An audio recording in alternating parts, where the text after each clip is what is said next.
On behalf of the Johnson County Historical Society, I want to welcome everyone to the rearranged schoolroom of the Heritage Museum. I'm Robin Petzold, the Education Director of the Society, and tonight we're having one of a series of the Collecting Our Thoughts presentations. Our speaker tonight is Mr. Dale Beeks, and he's going to be describing and explaining part of his rather extensive collection. Tonight he's showing us items concerning 19th century photography. And the presentation has been entitled From Interpretation to Likeness. And if you have any questions about the presentation, I encourage you to call the Heritage Museum and we'd be glad to answer your questions. Thank you very much. Does everybody have one of these? Okay. If this were a class, Photography 101, we would be starting with the lab first instead of the lecture. Okay, so what I'm going to do is I'm going to go through this, and I'm going to pass out examples of 19th century photographic images, and let you look at them, and let you handle them, and let you get an idea of what these things look like. The Daguerreotype process was the first process. These are plates, silvered copper plates. These actually were photographs. They used to be framed.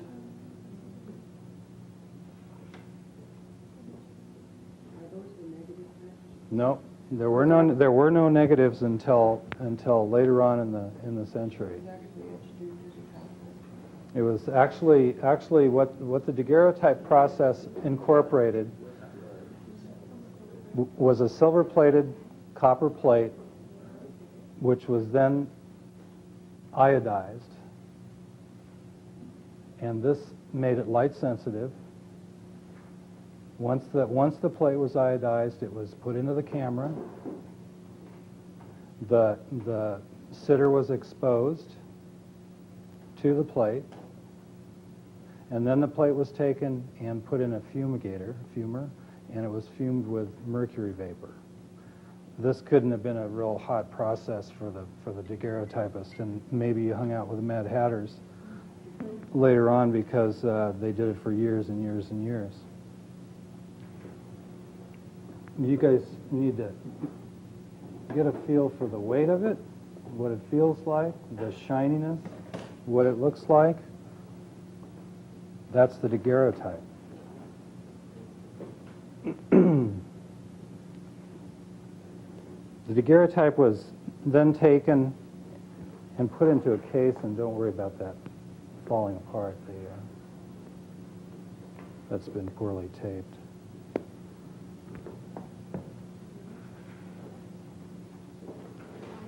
And it was this guy, by the way, I think is probably Count Dracula's brother or something.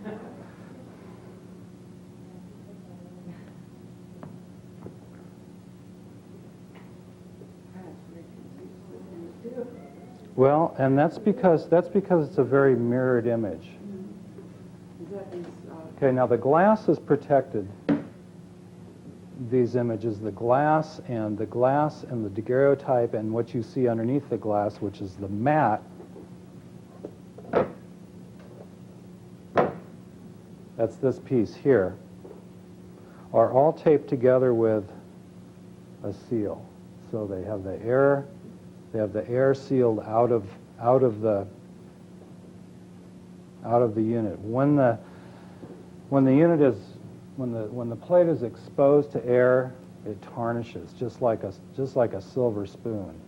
So this process here of sealing it was how they protected the daguerreotype image. These that I passed out first are ones that have been out of cases and are in too poor a condition to restore. But they make good examples.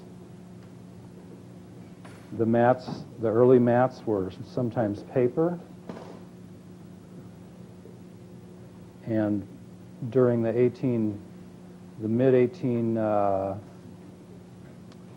late 1840s and early 1850s, they started using these to frame, to hold the mat and everything together.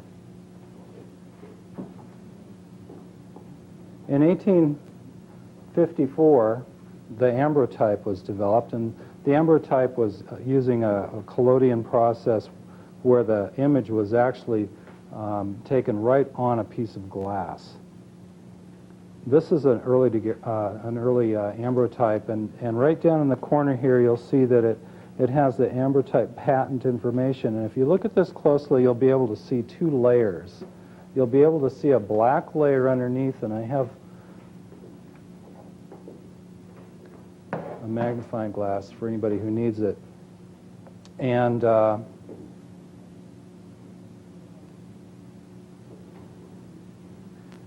be able to see a layer underneath that looks like a secondary layer. That's because the image is on a piece of glass, and then the back of that piece of glass is painted black. Not in all cases, though. In some cases, and I'm not sure where I put those, there were ruby ambrotypes. Hang on a second. This is where they edit, right?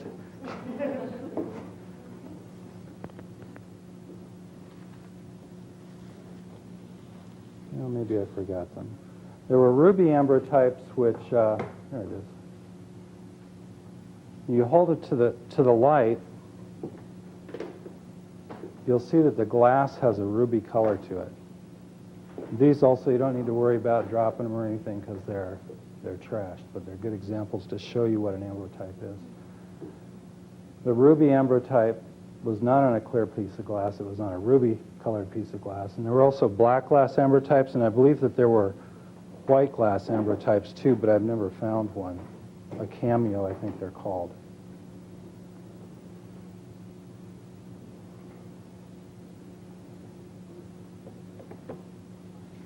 So the ambrotype, it came into the scene about the middle of when daguerreotype was very hot. You can see there's really no, in my view, the daguerreotype is a much sharper, more brilliant image, but the ambrotype, I think, was much less expensive to produce. And so the ambrotype continued and on into the 1860s. A lot of the Civil War images that you see are ambrotypes.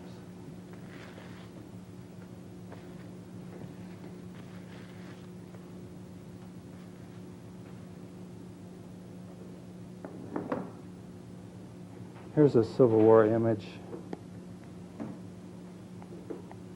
in a Civil War case with a Civil War mat. Very patriotic.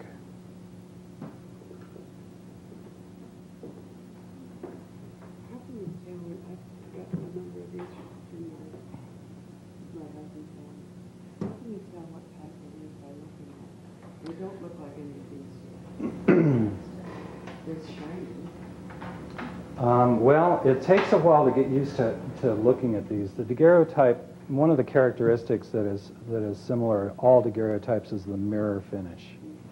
But if it's gone through some forms of degradation, it can look dirty on the outside. If the glass has weeped, it can look dirty. So it's difficult without seeing what you have to say exactly what it is. The matting been cleaned on these. This is so shiny. No, that's original. Have you already seen that one? That one you can see where it's flaked on the back, and you can see. No, and it's a shame that these things get away from families. Well, they're very endearing, and I do have daguerreotypes from my own family, and ambrotypes, and some silly cabinet cards of my grandfather, and it's wonderful to be able to have those things still and have them to pass down. Yes, yeah, and we'll talk about the experience in the studio too. Okay, tintypes. Tintype started in 1856 or 4. I've actually had 2 dates given to me.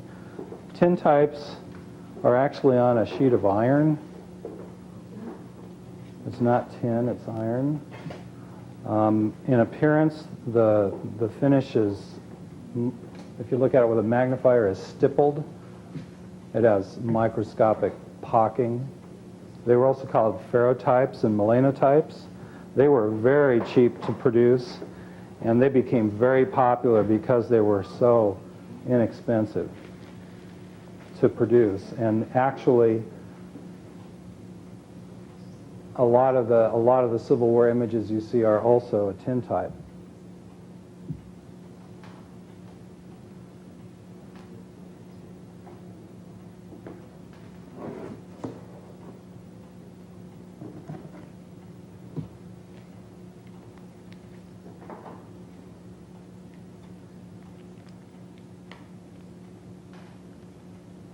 Wet plate process and albumin prints make up a huge percentage of all the paper prints that we see nowadays. Even though there were a lot of other processes, a huge number of them are albumin. The albumin could be printed on paper from a glass negative, and it was the first process that could be copied. Okay, so what do? You get celebrities. Here's some celebrities from the day. General Tom Thumb and his wife. And at that time, I think that people collected these cards somewhat like they collected baseball cards. There was a lot of interest in important people. So you had presidents and politicians and Civil War heroes and actresses and actors and important locations all put on these little cards that are called carte de visites. And that's carte de visite. It's on your sheet, and it is the third one up from the bottom. And they were introduced during Daguerreotype as well. But it became so inexpensive to go out and buy an image of people that were interesting at the time. Abraham Lincoln. Here's a family of women that grew their hair. Here's a mountain man. I mean, this 7 sisters, the Sutherland family. Look at the hair on those people. These people were famous. That's right. A lot of circus people.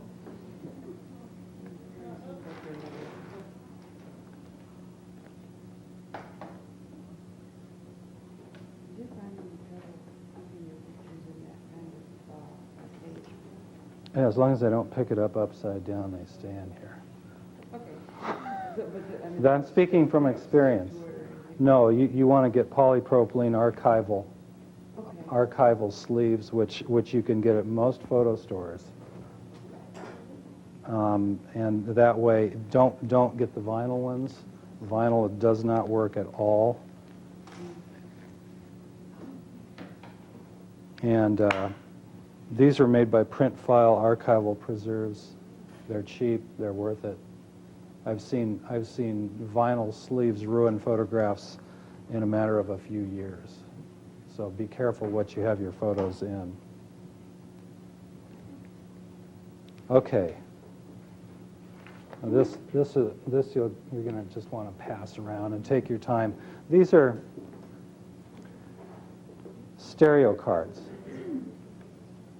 Okay, stereo cards actually offered 3D viewing. This was the first entertainment form where you could buy whole books of photographs of different countries, different places, and just take yourself away by looking at these cards. It was a wonderful experience. It still is. They're fascinating. You probably have to take your glasses off to see it. And you focus this by pushing this back and forth. Well, they've been around. They were around in the 1950s even, and they're still maybe taught in some schools. They still teach stereo viewing, and the only way you can really teach it is by demonstrating it via stereoscope. She's cool. I have no idea who she is. She's a seer or a psychic or maybe a psychotic. I have no idea. she's no, it doesn't. But there were whole series. You could follow the Civil War through a series of stereo cards. Here's a stereo card of inside of a factory. Here's a stereo card of Niagara Falls frozen. The pyramids.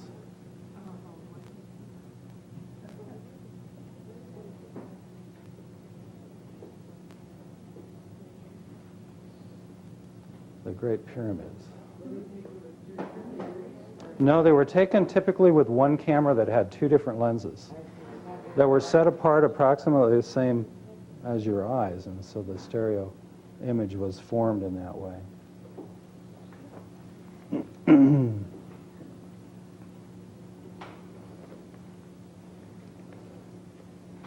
Okay, that process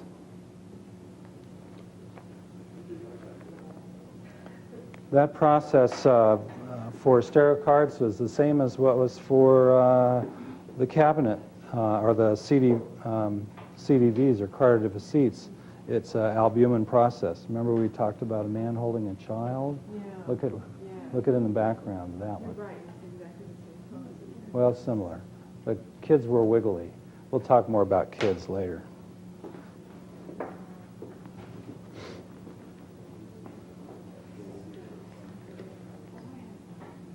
Yeah, here's the Senate and House after the fire, February 1897, Harrisburg, Pennsylvania. This is an albumin that's been stuck in the back of a piece of paper. It's a paperweight.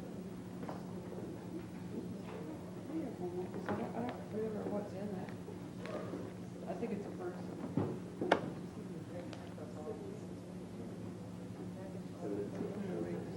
I wish I had another viewer. I would have brought mine if I had known. Well, next time I'll call you.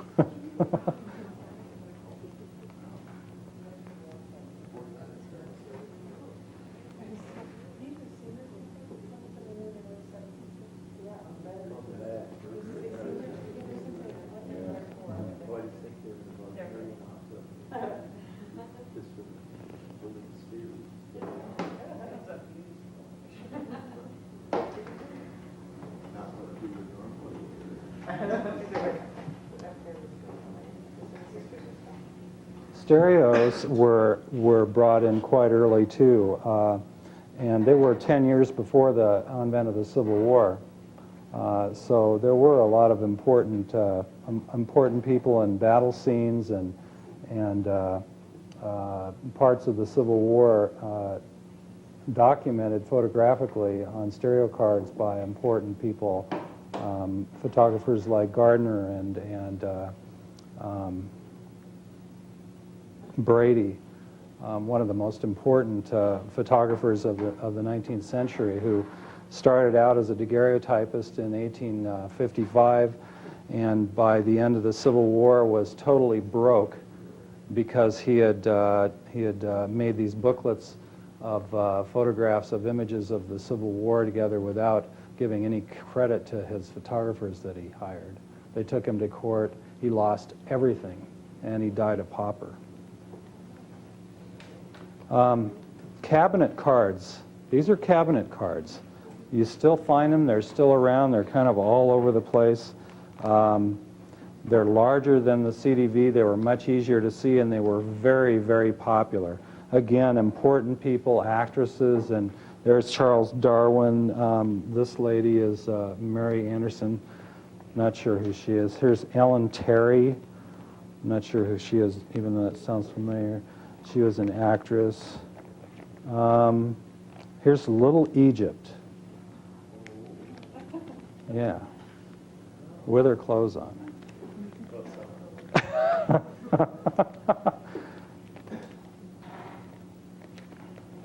Here's an Iowa, a nice Iowa blacksmith.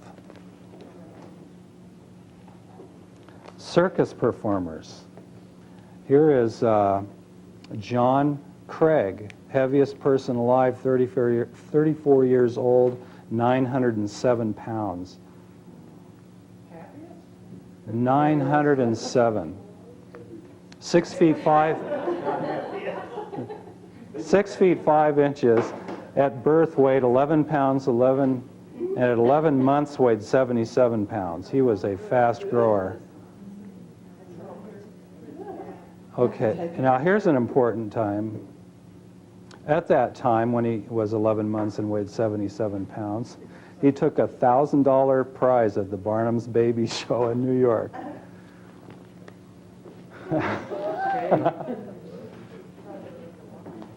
Here's a giant, and here's, I forget what the name of these two guys were.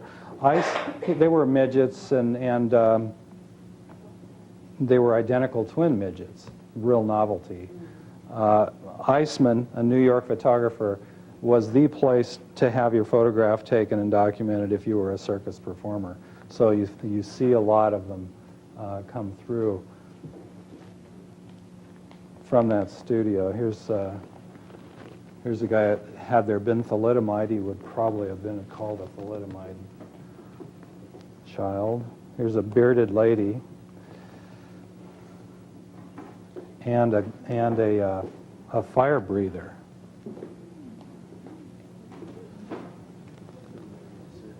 Well, I'm passing them out.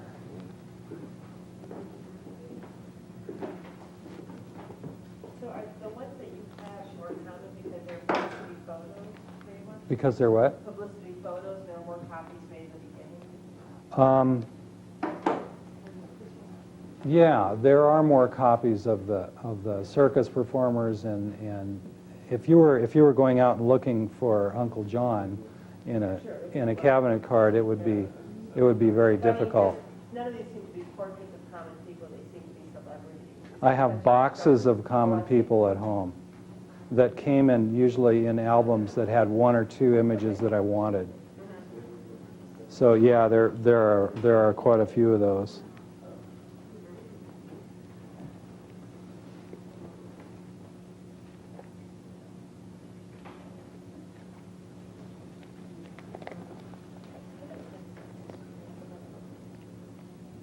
So that covers the processes, and during the 19th century, the kind of the evolution of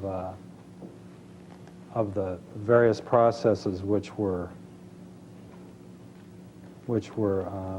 used and the cards and images that were available. Did everybody get a chance to see those stereos? Anywhere from a nickel on up. It was affordable after a while. When you see pictures of your relatives, you know, and they have like a studio name on it, and they look generally slightly brownish. And about what type of photography? Probably an albumin. Okay, because a lot of them were like in the 1800s. Yeah, they have a sepia appearance to them. And after a certain year, and I can't remember what that year was, they turn from a yellowish to a purplish tone. And there's specific publications out there where you can scientifically identify different types of photographs through a flow chart. This is a Eastman Kodak flow chart, and with a 30 power loop, you can look at the image and learn the terminology and key out what the image is. and the processes. So you can see that there were a lot of different processes that we haven't really even talked about, but the most common processes are the ones that I have discussed. Here again are the albumins in here. That's what we do. And that one down there, third one up, seems Mm-hmm. very.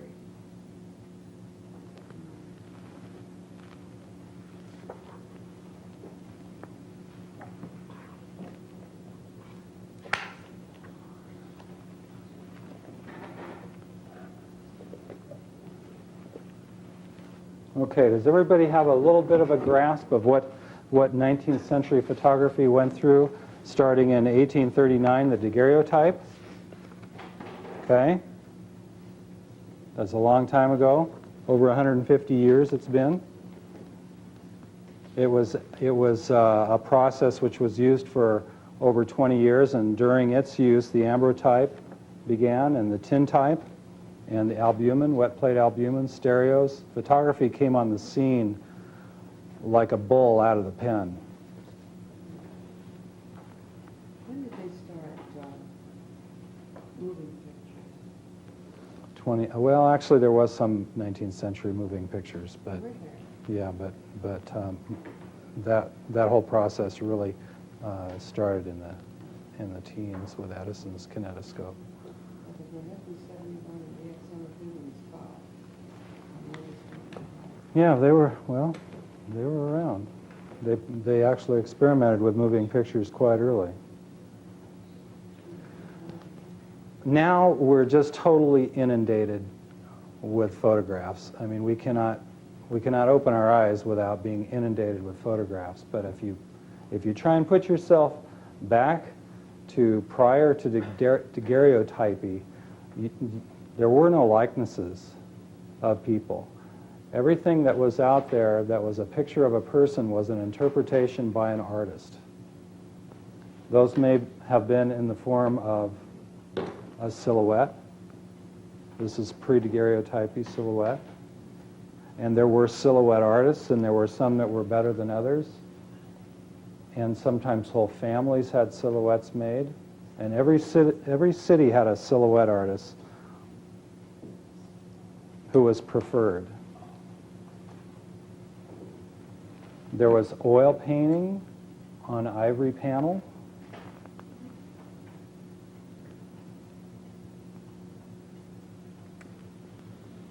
Handle that carefully, please.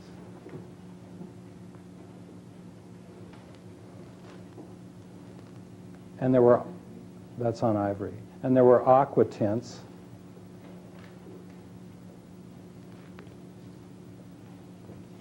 Aqua tint. Just an early plant. I don't have any of people. Well, I probably do, but I couldn't find them. When you find that an aqua certain materials that are being used? That was a name that was a kind of a generic name used back then for a tinted engraving. Okay. So what you have is you have an engraving first, and then somebody comes along with a color and colors it in.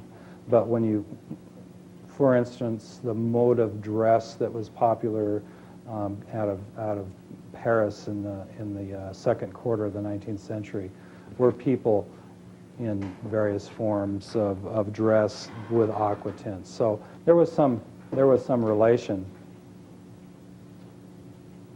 The camera obscura allowed for the tracing or copying of objects. This is a page out of an encyclopedia. I'm not sure if this is Chambers or it's Hall's Encyclopedia, 18th century, 1792. This is a microscope. This is a microscope. These look like they could have been engraved from a photograph because they're so realistic. What they had was a camera obscura, and the camera obscura had been around for a long time. What it allowed an artist to do was trace an image by projection of the image onto a piece of paper.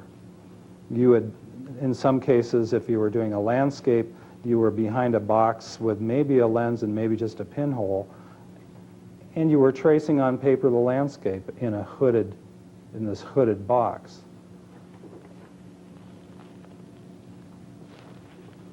When a little bit later, I have set up right here what's called a camera lucida.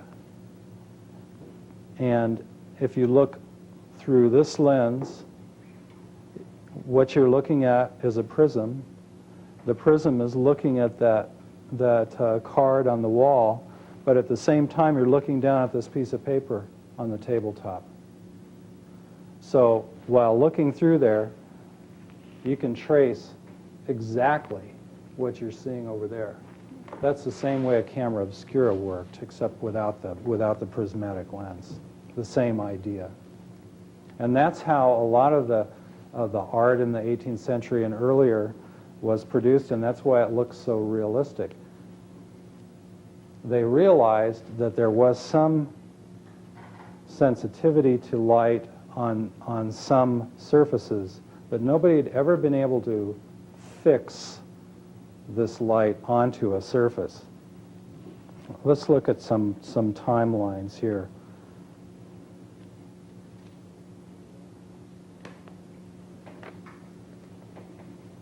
Prior to the daguerreotype, September 4th, 1694, Wilhelm Homburg exhibits an example of a blackening of silver exposed to sunlight. Okay, this is 300 years ago. They had realized at that time that some compounds were affected by light. August 14, 1773, Josiah Wedgwood, the famous pottery maker, orders a camera obscura. November 18, 1787, Jacques Mande Daguerre was born on that date. Around 1800, images of leaves and ferns are obtained on leather sensitized with silver nitrate by Thomas Wedgwood. 1834, the first successful negative on paper, and it's not negative in the form that we think of a negative. It's a negative because it's not a positive. It's just an image on paper, was introduced by W.H. Fox Talbot, who actually rediscovered what Wedgwood had already discovered almost 40 years earlier. Daguerre was involved during the first quarter of the 19th century, not only with the study of the development of heliography, is what they called it at the time, or photography. He was also painting dioramas, stages, and he had this following in France. People liked him. He created this huge stage that was round and it revolved, and he would paint the sets on the hanging canvases, but the canvases were perforated. So he not only had one set on one portion of the canvas, he also had a set on the back side. So depending on where he would shine his light, he could fade from one to another, and this was a huge deal, evidently, in Paris, and he had a big following. He was very secretive about his workings with daguerreotype. It wasn't called daguerreotype at the time, trying to find a way of fixing the image onto the silver plate. That was the problem. Everybody knew that there was a change that could be made by light through a lens onto a plate, but nobody knew how to fix it. In 1839, he decided to let everybody know he had done it, and he came out in, I believe, January with a showing of the daguerreotype, and basically the world went nuts. It went from Paris to the United States via Samuel Morse, who is known for the telegraph, but was also a well-known painter, in a matter of 2 months.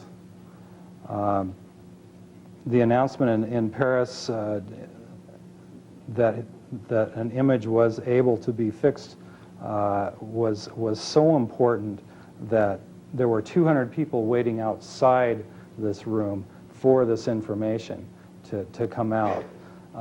When it got to the United States, the United States had been in a depression. It was 1839, and people were looking for something new to make a business thrive, and they thought daguerreotype would do it. Well, the entrepreneurs that were really thinking were selling the chemicals, the cameras, and the lenses. There were advertisements in papers to teach people how to take daguerreotypes, how to become a daguerreotype operator, and people flocked to those and bought these sets, and many of them were successful.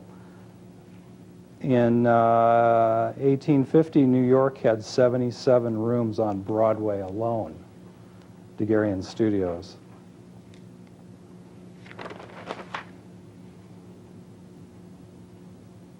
So daguerreotype was so important. People could go in and they could have their likeness taken. It was like looking in a looking glass.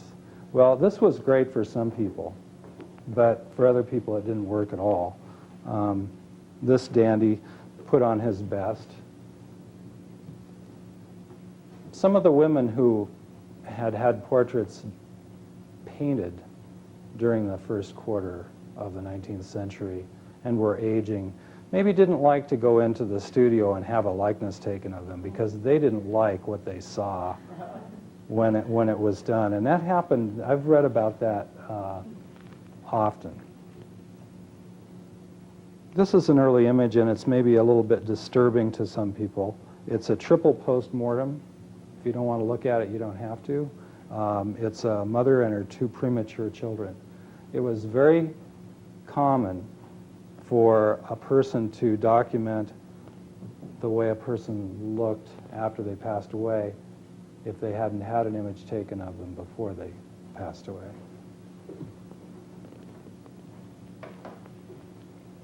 It's a horizontal. Children. Can you imagine taking a child into a studio and telling them to hold still? This one has a real pensive look on his or her face, wondering what in the world she's in for. How long do they have to sit to take the image? Well, the early images, the very first images, you might have to sit as many as 15 minutes. And in those images, the very earliest images, the sitters would sit with their eyes closed, and they'd draw their eyes in later, which must have been really weird looking. I've not seen one. Here's a little girl, and this I found in Rochester, Minnesota. How common was the use of frames that were leaving still while the water was used? In daguerreotype, there were all different types of frames. They even made elaborate frames so that people could be put into very strange positions. The very first frames were pretty much straight up and down. Hooks for the head, but in 1850, when daguerreotype was recognized as an art form and not just a way to document the way somebody looks, then they started making these frames so that people could be in more realistic poses. This is an interesting daguerreotype. This is a quarter plate, and the little girl in the middle of her mother and father is tinted bright red. Her dress, she was the highlight of the sitting for that family, and shows it.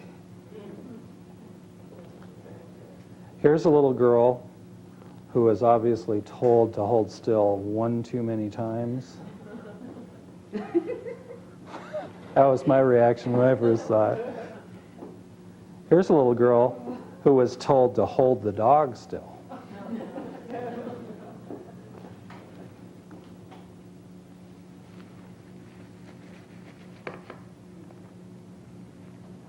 Daguerreotypes came in a lot of different sizes. You could have a locket of your wife and a piece. I think I'll let the children go around for a minute.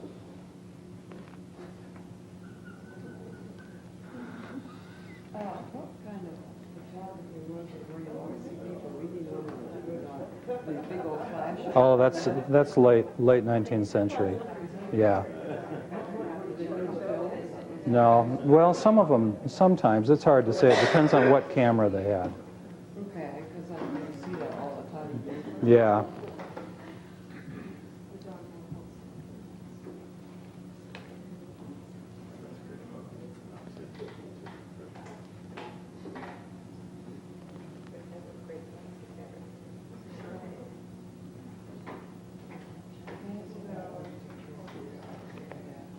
This tint?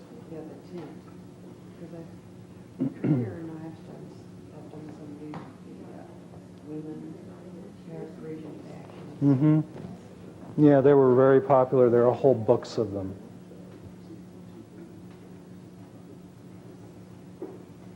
Itinerant photographers. There were big, huge wagons. People drove their studios out into the rural America and would take photographs. This is a real broadside by Hayden.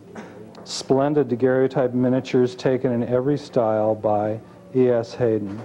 And he would put down what town he was in and what rooms he had rented. And he goes on to give his advertising spiel. Prepared to take a likenesses of all who may favor him with a call. His miniatures are warranted not to be surpassed by any for their richness of tone and lifelike appearance, standing out in such bold relief that they can be seen equally well in any light. All those wishing a perfect likeness of themselves or their friends would do well to call soon, confident that neither the pictures nor the price will fail to suit. Paintings and engravings accurately copied. Okay, that's interesting, because if you had a portrait of a great uncle or an ancestor who had passed away prior to the advent of daguerreotype, you could have that put it in the form of a daguerreotype. And once in a while you'll find an image of an engraving or a painting.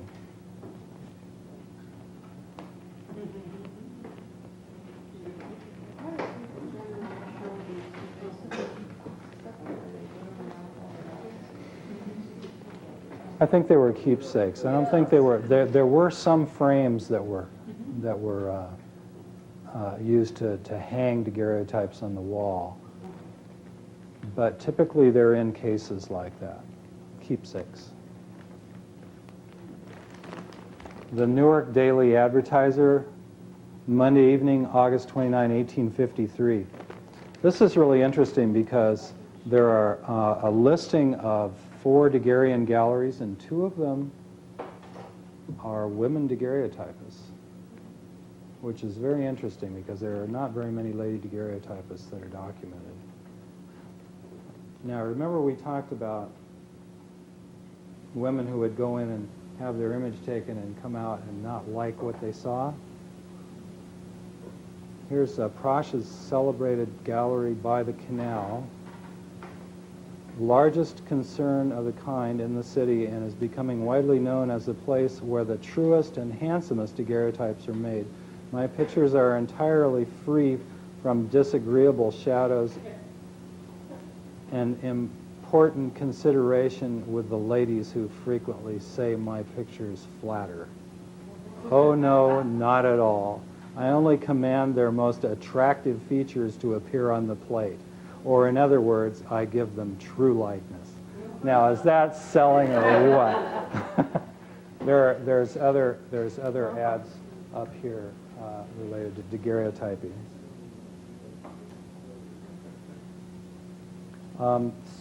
Image sizes. Most of what you see out there is 6th plate. This is a 6th plate size. 6th plate. This is a quarter plate here. This is half plate. So there were different plate sizes. The 6th plate was the most common size that you'd find. Once in a while you'll find an oddball size. Here's a larger than normal quarter plate.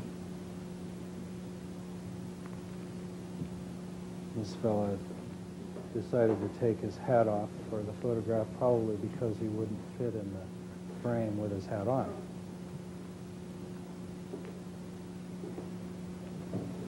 The smaller daguerreotypes, here's a Daguerrean locket, double-sided. This is something a soldier may have taken to war. Something that was carried. So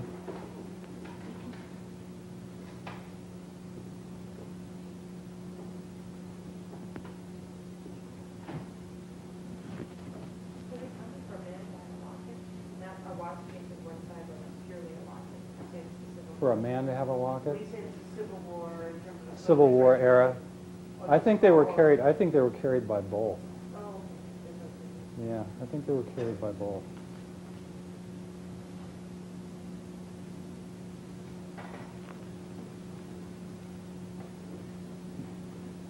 To me, daguerreotype is probably the most interesting form of photography because it was the first, and so I have studied that more than other types of photography, and that probably shows.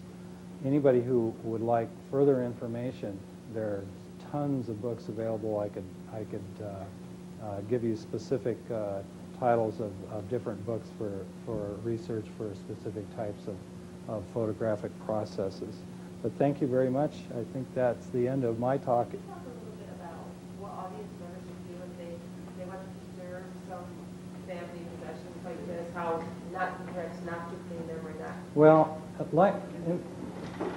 when we were looking at cases and taking cases apart and showing what daguerreotypes look like in their raw form, this is what your family portrait can look like if you take it out after a while, if you handle it at all. This surface on the silver plate is very, very soft and very vulnerable. Daguerreotypes should be sealed. If they find that they're not sealed when they're in their possession now, they should actively search them Well, out. what they should look for is tarnish. If there's tarnish, then there may be a problem with the seal. If there's not tarnish, then there may not be a problem. If the glass is weeping, there may be a problem.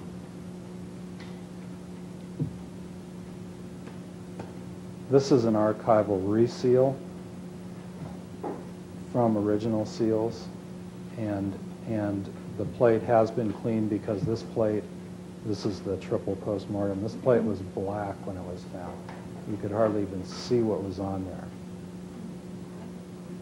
Well, you don't. If it's an important image, you take it to a conservator, and it's not cheap. There are images being cleaned right now through the State Historical Society, and it's a couple $100 each, so they have to be worthy of it. How are they? An electrolytic process where the tarnish is slowly removed, very slowly, because it's just microns thin. These cases, again, are protecting the images. The glass, the tin, the protector, the leather, all of it is protecting the images inside. If you open an image and you see that it has a degradation problem, it has green or something active, call me, and I'll look at it for you and give you specific information.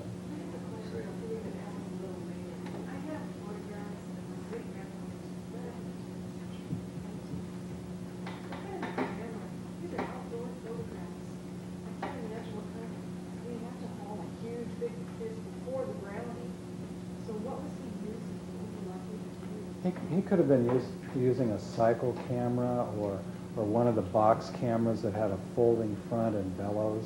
And Oh, absolutely. What size are the images? They're all different sizes too, but most of them are small. Yeah. They're just a small. There were vest pocket cameras out before the Brownie. There were a lot of what was called cycle cameras that were promoted to be carried with you when you were out cycling. You know, with were they cyclers? No, they were way up in the Oh, these were the mountain folk. Right, Yeah. they weren't cycling, they were like eating out a living. It's them out carrying the grain, cutting the grain and Right. with big horses hauling things. Do you know that they took the images? I have to think so, because Mhm. I can't imagine who else was out there to do it, and it's of the family. Yeah. Well, I'd say that there was a huge percentage of families who owned cameras by 1900. It had been around for a long time, and people were taking lots of pictures. You didn't have to go into a studio to have photographs taken. And there were a lot of different kinds of cameras available. If you look in the 1898 Sears Roebuck catalog, you'll see that there's cameras in there to the general, with all the processing equipment you need available to the general public. You think they process them? They had the capability. Yeah. So we've come a long ways, but back then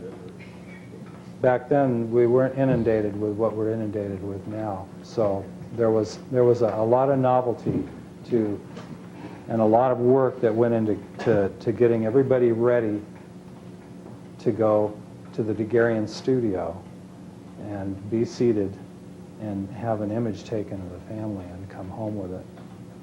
What was the cost then? This may have cost 50 cents, which was quite a bit at the time. Yeah. That's called composition. It's the first thermoplastics. Yeah, back in the 1850s. And these are leather covered. Daguerreotype. Can you talk a minute about glass plates? I know we were talking about them earlier, and I don't know how much they come out. The collodion process allowed for copying. So a lot of the images which were taken and laid down in the form of albumin on paper existed on glass. So a lot of these have glass negatives that still exist, and you still find glass negatives with early pictures on them, and they're wonderful. You can put them down on a contact printer and print images the same way they printed them back then, on different paper, of course. And there's a lot of glass plate negatives around still. I still feel like I don't understand what you told me about these glass plates. Okay, It's like, let's look at them. They're not from the they are 19th century. You mean they're too new to, No, I think they're 20th century.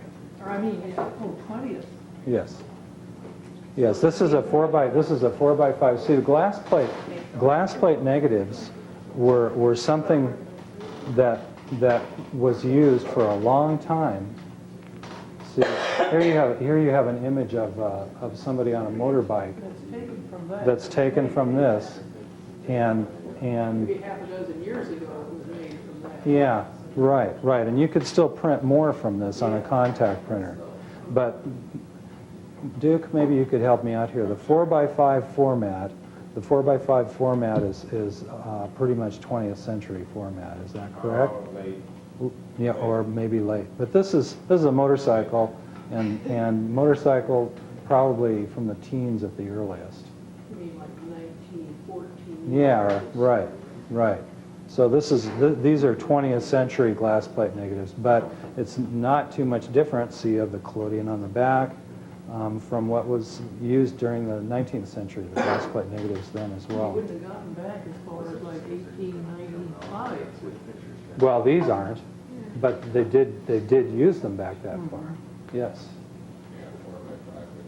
But 4x5 is typically a press type camera or something that's a little more refined than what was used during the 19th century. Plus, it's a motorcycle, and motorcycles didn't exist in the late 19th century, I don't believe. My father was born in 1887, Mm-hmm. my father, but it's my uncle who lived in the last 70s. Mm-hmm. I'm not sure when motorcycles began. Well, Do you know motorcycles? I know that has to be World War I. Yeah. yeah, I'd say that could be about World War I, 1918, When people find a cigar box of glass plates in their attic, how should they handle this? Because so many people are tempted to go in and clean them up when they find a glass plate. And we get those calls from people who have all of a sudden touched the image. You know, I can't answer that. I don't know exactly what the proper way is to clean a glass plate negative. Some glass plates can be in very bad shape, and here is one. Yeah, yeah, they're affected by heat and Try to have it develop. Because Sure. I think it's my mother, and I think before it gets any more degradation to it. chance. Sure. Well, the actual process of developing that's not gonna hurt it, I don't believe. I think a lot of books talk about, because the emulsion on glass plates are on one side and then the back side is glass, but before you should clean it, you really have to understand Which side to affect. Yeah, it's Right. kind of like the one side, Right. but there's no film or Right. on the other side.